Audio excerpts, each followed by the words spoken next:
నమస్కారం. రేపటి విశిష్టతను ఇప్పుడు చూద్దాం. రేపు 31వ తారీఖు జూలై నెల 2025వ సంవత్సరం గురువారం. శ్రీ విశ్వావసు నామ సంవత్సరం దక్షిణాయనం వర్ష ఋతువు పుష్యమి కార్తె. రేపు శ్రావణ మాస శుక్లపక్ష సప్తమి తిథి రేపు రాత్రి 4:58 వరకు, తదుపరి అష్టమి తిథి. చిత్తా నక్షత్రం రాత్రి 12:41 వరకు, తదుపరి స్వాతి నక్షత్రం. సాధ్య యోగం రాత్రి 4:32 వరకు, తదుపరి శుభం యోగం. గరజి కరణం మధ్యాహ్నం 3:47 వరకు, వణిజ కరణం రాత్రి 4:58 వరకు ఉంటాయి. సూర్యుడు కర్కాటక రాశి పుష్యమి నక్షత్రం 4వ పాదంలో సంచరిస్తున్నాడు.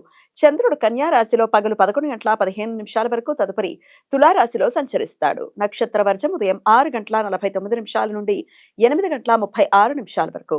అమృతకాలం సాయంత్రం 5:32 నుండి 7:20 వరకు.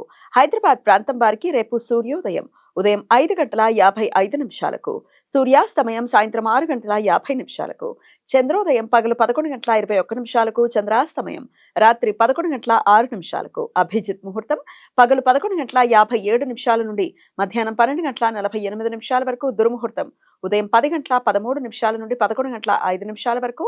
మరలా మధ్యాహ్నం 3:23 నుండి సాయంత్రం 4:15 వరకు.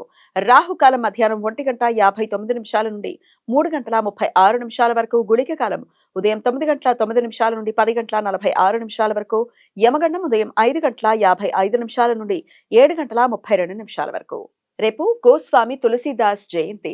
శ్రీరాముడికి పరమ భక్తుడు అయిన తులసీదాస్ను మహర్షి వాల్మీకి అవతారంగా భావిస్తారు. సంస్కృతంలో ఉన్న రామాయణ కావ్యాన్ని వ్యావహారిక అవధి భాషలో రామ్చరిత్ మానస్ కావ్యాన్ని రాశారు. వీరు హనుమంతుడిని కీర్తిస్తూ అవధి భాషలో రాసిన హనుమంతుడికే అంకితం ఇచ్చిన హనుమాన్ చాలీసా బహు ప్రాచుర్యం పొందింది. వారణాసిలోని సంకటమోచన హనుమాన్ మందిరాన్ని వీరే నిర్మించారని భక్తుల నమ్మకం. రాహు పంచ సప్తశలాక వేధ రేపు ఉదయం 11:15 నుండి సాయంత్రం 5:58 వరకు ఉంటుంది.